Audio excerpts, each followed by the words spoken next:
Shyamkant colony साहब के प्रति कुछ न्यूज चैनल पर व्यक्तिगत आलोचना किया है और आरोप लगाया है, उसका हम लोग खंडन करके तीव्र निषेध करने के लिए हम यहाँ उपस्थित हैं। और जो मीडिया पे चर्चा आई है, बात आई है, वो सरासर गलत है। जैसे कि मैं एक एक मीडिया के बारे में बताऊंगा। पहला कुछ चैनल पे आया है जिन्होंने की पूरी तरह से कलोनी साहब के विरोध और माननीय मुख्यमंत्री देवेंद्र फडणवीस के उनका सगे संबंधी बता करके अभद्र भाषा का प्रयोग किया है, उसका हम लोग बड़ी तीव्रता निषेध करते, खंडित करते हैं। उसी तरह से कुछ मीडिया ने कहा है कि जैन ट्रस्ट जो चैरिटी कमिश्नर ने सेल परमिशन दिया है, उस परमिशन में सेठ हीराचंद नेमचंद स्मारक ट्रस्ट का रजिस्ट्रेशन है उस मुंबई। लेकिन पत्रकार लोगों ने कहा है मीडिया में कि ये पुणे के चैरिटी कमिश्नर ने परमिशन क्यों नहीं दिया और ये मैटर पुणे में जाना चाहिए। मित्रों, ये ट्रस्ट का जो रजिस्ट्रेशन है वो मुंबई में हुआ है और मुंबई में रजिस्ट्रेशन होने के नाते ये मुंबई चैरिटी कमिश्नर के अधिकार क्षेत्र में आता है, इसीलिए उन्होंने सेल्फ परमिशन दिया है। एक पत्रकार महोदय ने बोला है कि हीराचंद से नेमचंद स्मारक ट्रस्ट, जैन ट्रस्ट जिसको बोलते हैं, ये प्रॉपर्टी जिसका सेल्फ परमिशन कलोनी साहब ने दिया है, वो प्रॉपर्टी गिफ्ट से आई है, गिफ्ट के माध्यम से आई है, इसलिए वो सेल नहीं किया जाना चाहिए। लेकिन सत्यता यह है कि वो प्रॉपर्टी ये ट्रस्ट ने सन 1985 में 58 में रजिस्टर्ड डॉक्यूमेंट के माध्यम से 87/1958 के वर्ष में उन्होंने सेल खरीद करके ट्रस्ट के नाम से लिया। तो ये भी सरासर गलत मीडिया में अफवाह फैलाई गई। एक पत्रकार महोदय ने बोला कि चैरिटी कमिश्नर साहब ने एक ही महीने में सेल परमिशन दे दिया, लेकिन ये जो आदेश हुआ है वो 51 दिन के बाद हुआ है। फरवरी में एप्लीकेशन नंबर 24/2025 दाखिल हुआ और 4 मार्च 2025 को जजमेंट दिया गया, से परमिशन दिया। तो क्या है 51 दिन के बाद परमिशन दिया गया है। 6 महीने में वैसे भी करना और वैसे भी है कि कायदे में लिखा है कि 6 महीने के अंदर परमिशन देना चाहिए अंडर यूपीटी एक्ट। इसलिए 4 अप्रैल 2025 का जजमेंट आने के बाद 8 महीने के बाद कुछ व्यक्तिगत लोग जिसका स्वार्थ हित है, पॉलिटिकल मोटिवेटेड लोग हैं, उन्होंने 16 अक्टूबर 2025 को हाई कोर्ट में रिट पिटीशन दाखिल किया ये ऑर्डर को चैलेंज करने के लिए। उसकी कॉपी हमारे पास है और 16 अक्टूबर को सर्कुलेशन लेने की कोशिश की, बताया हाई कोर्ट को कि अर्जेंसी है, हाई कोर्ट ने रिफ्यूज किया। उसके बाद पूरे मीडिया पर उन्होंने गलत तरह के अफवाहें पैदा करने लगे।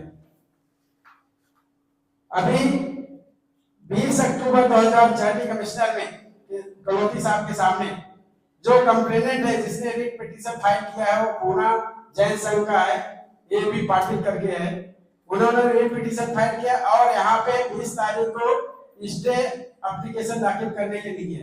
उस एप्लीकेशन में जो कंप्लेनेंट है वो खुद ही बता रहा है, एडमिट किया राइटिंग में कि मेरा चैरिटी कमिश्नर साहब के खिलाफ कोई शिकायत नहीं है और जो शिकायत है वो ट्रस्टी के खिलाफ है, हमारा चैरिटी कमिश्नर धर्मराय आरोपी के खिलाफ कोई भी शिकायत नहीं है। और वो आदेश को वो लोगों ने हाई कोर्ट में चैलेंज भी किया है, मुंबई न्यायालय, उच्च न्यायालय में पेंडिंग है, जो भी निकाल आएगा उसके ऊपर निर्धारित करता है। साथियों, ये जो कंप्लेनेंट है एबी पाटिल और उनके एडवोकेट योगेश पांडे, वो 20 तारीख को खुद आकर के चैरिटी कमिश्नर के सामने अपोलाइज और राइटिंग में दिया कि ये जो मीडिया में आ रहा है उससे हमारा कोई लेना देना नहीं है, लेकिन हमारा शिकायत ट्रस्टी से, चैरिटी कमिश्नर से कुछ नहीं। मित्रों, मेरा इतना कहना है कि ये जो जुडिशियल ऑर्डर उसके खिलाफ रिट पिटीशन दाखिल होगा और पेंडिंग है हाई कोर्ट में, उसके ऊपर टिप्पणी करना गलत है। चैरिटी कमिश्नर साहब ने जो भी आदेश 4/4/2025 को दिया है वो column 36 Maharashtra public trust act 1950 के तहत दिया है। पूरी जानकारी, पूरा प्रोसीजर फॉलो करके उन्होंने जजमेंट दिया है। ये जो अफवाहें उनके खिलाफ, माननीय मुख्यमंत्री के खिलाफ मीडिया के माध्यम से जो लोग किए हैं वो एक तरफ से राजनीतिक लाभ लेने के लिए किया है। उसके वजह से हमारे चैरिटी ऑर्गेनाइजेशन का बहुत बड़ा नुकसान हुआ है, संस्था का बहुत बड़ा नुकसान है। कितने ट्रस्ट है बड़ी बड़ी प्रॉपर्टियां सेल करने के लिए यहाँ आते हैं परमिशन के लिए, अब वो परमिशन जल्दी से नहीं मिल सकता है। ये जो प्रोपोगंडा किया गया है, इसीलिए मैं आपके माध्यम से, मीडिया के माध्यम से पब्लिक जनता और वकील जितने मंडली हैं उनसे से निवेदन करता हूं कि वो जो अफवाह पर आप लोग ध्यान मत दीजिए। जो आदेश 4/4/2025 को दिया है चैरिटी कमिश्नर कलोती साहब ने, वो जुडिशियल ऑर्डर है, उसके खिलाफ रेट पिटीशन मुंबई उच्च न्यायालय में पेंडिंग है। तो उसके ऊपर ज्यादा बहस और टिप्पणी करना अच्छा नहीं लगता है, इसलिए मेरा उम्मीद है उसके ऊपर आप लोग ध्यान न दें। और आप लोग जो मीडिया के लोग आए हैं उनका मैं धन्यवाद देता हूँ। धन्यवाद। इसके बाद हमारे advocate Amoli Nanda senior advocate है हमारे बार के, आग्रह करूंगा कि जो ऑर्डर 4 तारीख को दिया है उसके बारे में आपको थोड़ा सा संक्षिप्त में बताएंगे। क्या आप बोलो, मराठी बोलू जी। 4/4/2025 ला जी माननीय धर्मादाय आयुक्त साहेबांनी ऑर्डर केलेली आहे ती एक तो ज्युडिशियल ऑर्डर आहे, ॲडमिनिस्ट्रेटिव्ह ऑर्डर नाही आहे। त्याच्या विरुद्ध जर का कोणी गेलं, anyone who is agreed by that order, he has right to challenge. There should not be any trial by the media against such orders. You are making allegations against a person of a district, cadre of a district judge. So think twice before making such allegations. अभी सबका matter चालू है, इसलिए जा रहे हैं। अभी हमारे association of advocate practicing in the charity organisation के अध्यक्ष श्री एडवोकेट निखिल कदम से गुजारिश करूंगा 2 शब्द ये जो चल रहा है उसके बारे में आपसे बात करें। नमस्कार. चॅरिटी कमिशनर ट्रस्टींकडे जात नाही, त्यामुळे सुरुवात कोणी केली? चॅरिटी कमिशनरने केली का? आणि जेव्हा प्रस्ताव दाखल होतो त्याच्या अगोदर काही रिक्विजिट स्टेप्स घ्याव्या लागतात. त्या रिक्विजिट स्टेप्स असतात की आम्हाला जमीन का विकायची आहे, आम्हाला का गरज आहे, त्याला आम्ही एक कंपेलिंग नेसेसिटी म्हणतो की त्याच्याशिवाय पर्याय नाही, म्हणून आम्हाला जमीन विकायची आणि त्यासाठी आपण परवानगी द्यावी. त्यानंतर त्याचा रिझोल्युशन पास होतो, त्यांना करावा लागतो. तो सुद्धा एकतर एकमताने किंवा बहुमताने करावा लागतो. त्यानंतर त्याचं व्हॅल्युएशन करावं लागतं. आता मीडियामध्ये मी स्वतः ऐकलेलं आहे, ज्यांनी काही परिषद घेतली होती, जो काही काय याच्यावरती टिप्पणी करत होता जो सद्गृहस्थ, तर ही 230 कोटीची प्रॉपर्टी 450, 550, 500 कोटीची आहे. आता हे म्हणायचा अधिकार कोणाला आहे साहेब? जो व्हॅल्युअर आहे तो व्हॅल्युअर म्हणजे गव्हर्नमेंट अप्रूव्ड व्हॅल्युअर असतात त्यांनाच तो अधिकार असतो, वकिलाला नसतो. चॅरिटी कमिशनरला पण हा अधिकार नाही की त्याचं व्हॅल्युएशन ठरवायचा. व्हॅल्युएशन ठरवायचा अधिकार गव्हर्नमेंट अप्रूव्ड व्हॅल्युअर असतो. एखाद्याचा व्हॅल्युएशनचा हे पटला नाही तर तुम्ही दुसऱ्या कुठच्या तरी सिनियरकडे जाऊन ती व्हॅल्युएशन करू. पण फक्त मीडियामध्ये रंगवायचा की 250 कोटीची प्रॉपर्टी, 500 कोटीची प्रॉपर्टी 250 कोटीला विकायचा परवानगी दिली चॅरिटी कमिशनर. ह्याने काय होतं काय की लोकांचा चॅरिटी कमिशनरच्या हा धर्मादाय संघटनेवरचा विश्वास उडत जातो आणि त्याचा परिणाम सगळ्यांवरतीच होतो. आणि एकदा अशी बातमी आली की जो प्रस्ताव आता चॅरिटी कमिशनरच्या समोर असेल, आमचे दुसरे काही पेंडिंग मॅटर्स असेल, चॅरिटी कमिशनर प्रत्येकाकडे त्या नजरेने बघणार. अरे ही 30 कोटीची सँक्शन मागितली आहे, ही प्रॉपर्टी 80 कोटीची असेल, मग थांबवा, स्लो करा. ह्याने नुकसान बाकीचे जे जेन्युइन ट्रस्ट आहेत त्यांचं होतं. म्हणून ही जी परिषद आहे ती आपण ह्याच्यावरती रिस्ट्रिक्ट ठेवूया की दोष कोणाचा आहे तो मुळात बघितला पाहिजे आणि त्याचा दोषाचा खापर चॅरिटी कमिशनच्या उगाच डोकी फोडण्यात काही अर्थ नाही. आणि मला तुम्हाला सांगायला अतिशय अभिमानाने आणि आनंदाने आणि मी विश्वासाने सांगू शकतो, हे जे धर्मादाय आयुक्त आहेत ते आल्यापासून त्यांनी एकही असा निर्णय दिलेला नाही की तो निर्णय वादग्रस्त असेल. इव्हन सुप्रीम कोर्टाने त्यांच्यावरती इतका विश्वास टाकला होता आणि इतक्या मॅटर सुप्रीम कोर्टाने डायरेक्टली ह्या साहेबांकडे, चॅरिटी कमिशनकडे, जे कलोती साहेब आहेत त्यांच्याकडे विश्वासाने पाठवल्या. त्या विश्वासाने त्यांनी त्या ऑर्डर्स पास केल्या आणि त्याचा मोठा नंबर होता, कमी वेळ होता, तेवढ्या वेळात त्यांनी पूर्ण हे केलं आणि त्यांना त्या ऑर्डर करता यावं म्हणून आम्ही सुद्धा त्यांना सहकार्य दिलं. आम्ही आमच्या मॅटर त्या दिवसात चालवल्या नाहीत कारण त्यांना वेळ मिळणार नाही म्हणून. त्यांनी तेवढ्या मॅटर चालवल्या आणि त्यातली एकही मॅटर परत आलेलं नाही. इतका विश्वास जर सुप्रीम कोर्टाने टाकला आहे त्यांच्यावरती तर उगाच काहीतरी खोटे आरोप करून त्यांना बदनाम करणं ह्याच्यामध्ये काही हे नाही, तथ्य नाही त्यात. म्हणून मी आपल्याला एवढं सांगू इच्छितो की प्रस्ताव ट्रस्टींकडून येतो. ट्रस्टी जेव्हा प्रस्ताव पाठवतात तर ट्रस्टींनी समजा एखादी माहिती लपवली असेल, जसं ह्याच्यामध्ये ते मंदिर वगैरे होतं ते काय लपवलं वगैरे असा आरोप आहेत वगैरे. आता त्याची आम्हाला म्हणजे मला प्रत्यक्ष माहिती नाही म्हणून मी काही बोलत नाही. पण जर अर्जदारांनी काही माहिती लपवली असेल आणि माझ्या माहितीनुसार आमच्याकडे ही पद्धत आहे, ऑर्डर करायच्या अगोदर आम्ही एव्हिडन्स ॲफिडेव्हिट घेतो. शपथेवरती त्या ट्रस्टींना आम्ही लिहून घेतो त्यांच्याकडून की ही वस्तू स्थिती आहे. तर त्यांनी त्याच्यात सुद्धा जर मंदिर दाखवलं नसेल किंवा मंदिरची हे वगळलं असेल, लपवलं असेल तर ह्याचा दोष कोणाचा? चॅरिटी कमिशनरचा नाही. चॅरिटी कमिशनरनी जर प्रोसिजर पाळलं नसतं तर आपण चॅरिटी कमिशनरला दोष देऊ शकलो असतो. आणि जर ट्रस्टींनी जर जाणीवपूर्वक, विचारपूर्वक काही गोष्टी लपवल्या असतील आणि त्याप्रमाणे जर त्या ह्यांनी जर ऑर्डर झाली असेल तर त्याला चॅलेंज करणं हा तर एक आहेच. आणि मला एक प्रामुख्याने तुम्हाला सांगावं असं वाटेल, जर त्यांना किंचितही काहीतरी स्वारस्य असतं तर त्यांनी स्टे दिला नसता. त्यांनी विचारल्यानंतर त्यांनी लगेच स्टेटस को केलाय. त्यामुळे चॅरिटी कमिशनरना ह्या प्रकरणामध्ये गोवण्याचा जो प्रकार केलाय तो निंदनीय आहे, म्हणून त्याचा आम्ही निषेध करतोय. त्यासाठी ही आपण सगळ्यांनी उपस्थित राहून आम्हाला जे सहकार्य केलं त्याबद्दल आपल्या सगळ्या बंधूंचं, भगिनींचं मी आभार मानतो. जय हिंद. महाराष्ट्रामध्ये जवळपास 9 लाख ट्रस्ट आहेत, पब्लिक ट्रस्ट, आणि सगळ्या ज्युडिशियल ऑफिसर्स लोक बरेच charity commissioner, joint charity commissioner म्हणून काम करतात. अशा पद्धतीने जर आपण त्यांना एक फिअरफुल वातावरणामध्ये म्हणजे जर मीडियाने अशा कंट्रोल केलं तर त्यामुळे सगळ्या ह्या ट्रस्टच्या कार्यपद्धतीवर त्याचा परिणाम होईल.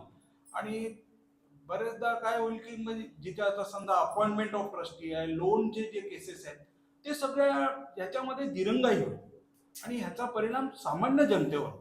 म्हणून आमच्या वकील संघटनेमार्फत आम्ही ह्या म्हणजे हा मीडिया ट्रायल होऊ नये म्हणून आम्ही याचा विरोध करतो. धन्यवाद. कि नितिन कदम जी ने बताया कि मीडिया ट्रायल नहीं होना चाहिए, जुडिशियल ऑर्डर को रिस्पेक्ट देना चाहिए और ट्रस्टी लोग खुद ही आते हैं. इन्होंने जो संक्षिप्त में बताया और उसी के लिए हम लोग आपको बुलाया गया है. और जो ये मीडिया के माध्यम से बदनामी किया गया है चैरिटी कमिश्नर का, कलोती साहब का, माननीय मुख्यमंत्री देवेंद्र फडणवीस जी का, और उसके साथ साथ हमारे चैरिटी ऑर्गेनाइजेशन के जितने भी संस्थाएं हैं सभी का बदनामी इसमें हुआ है. उस बदनामी को आगे नहीं होना चाहिए. इसीलिए जो अफवाहें फैलाई गई है उसको हम लोग खंडन करते हैं, उसका हम लोग निषेध करते हैं. और रणफिसे साहब ने भी बताया वही बात है कि ये जुडिशियल ऑर्डर है और ये ऑर्डर को चैलेंज करने के लिए वही पार्टी बॉम्बे हाई कोर्ट में रिट पिटीशन दाखिल किया है. और जब तक उसका निकाल नहीं लगता है तब तक यह कोई कहना गलत है कि चैरिटी कमिश्नर साहब ने, कलोती साहब ने जो जजमेंट दिया है 4/4/2025 को, वो सही है गलत है।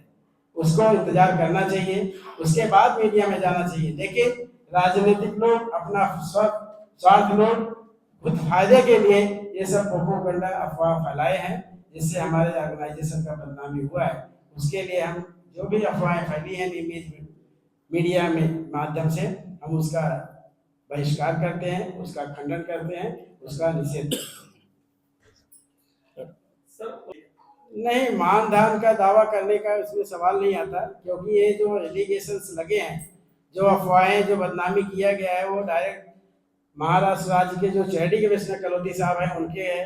आपने देखा होगा एक मीडिया पूना का है, उनका संबंध बता दिया कि ये मौसेरी भाई हैं सीएम जो मुख्यमंत्री फडणवीस साहब के। इसके लिए वो लोग हम लोग उसके खिलाफ नहीं जाना चाहते, न उसके ऊपर टिप्पणी करना चाहते हैं, और ये कंटेम्प्ट का सवाल नहीं आता, क्योंकि जो आदमी ने पिटीशन दाखिल किया था वो आदमी खुद ही आकर के 20 तारीख को राइटिंग में देता है कि हम चैरिटी कमिश्नर के खिलाफ मेरा कोई शिकायत नहीं है।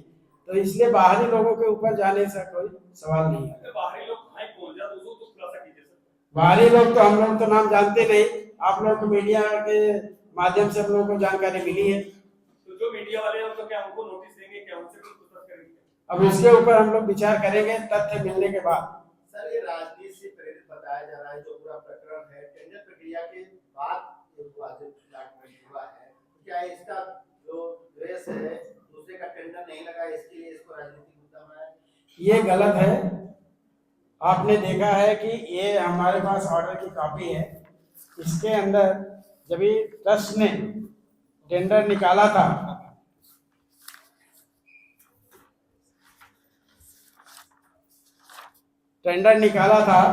उस समय 3 टेंडर आए थे, गोखले लैंडमार्क एलएलपी, भाड़ेकर डेवलपर और राजनेकर रियल्टी। ये 3 टेंडर आए थे। सबसे ज्यादा जो टेंडर था 230 करोड़ का, वो गोखले लैंडमार्क था। तो चैरिटी कमिश्नर को तो वही देखना है कि ट्रस्ट का कितना फायदा, कैसे फायदा हो जाए। जो ज्यादा ऑफर दिया उसके नाम से परमिशन उन्होंने दिया। नीतीश अभी अभी यहाँ इस कॉन्फ्रेंस को आने के पहले मैंने टीवी पे देखा, टीवी पे ये खबर आई थी कि गोखले जिसके नाम से टेंडर निकला है, उन्होंने ट्रस्ट को ईमेल भेजा है कि हम ये टेंडर कैंसिल करते हैं, विड्रॉ करते हैं। तो उसका मतलब ये हो गया कि पूरी बात खत्म हो गई। तो आगे जाने क्या मतलब?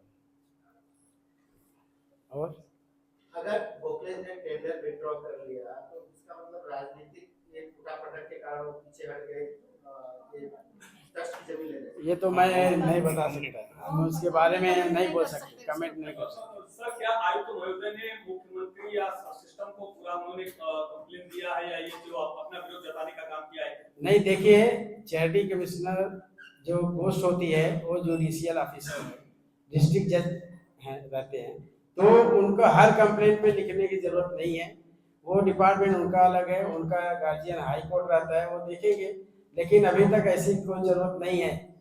हम लोग बाहर की तरफ से उनका खंडन कर रहे हैं, जब उनकी जरूरत पड़ेगी तो करेंगे, जरूरत नहीं है इसकी।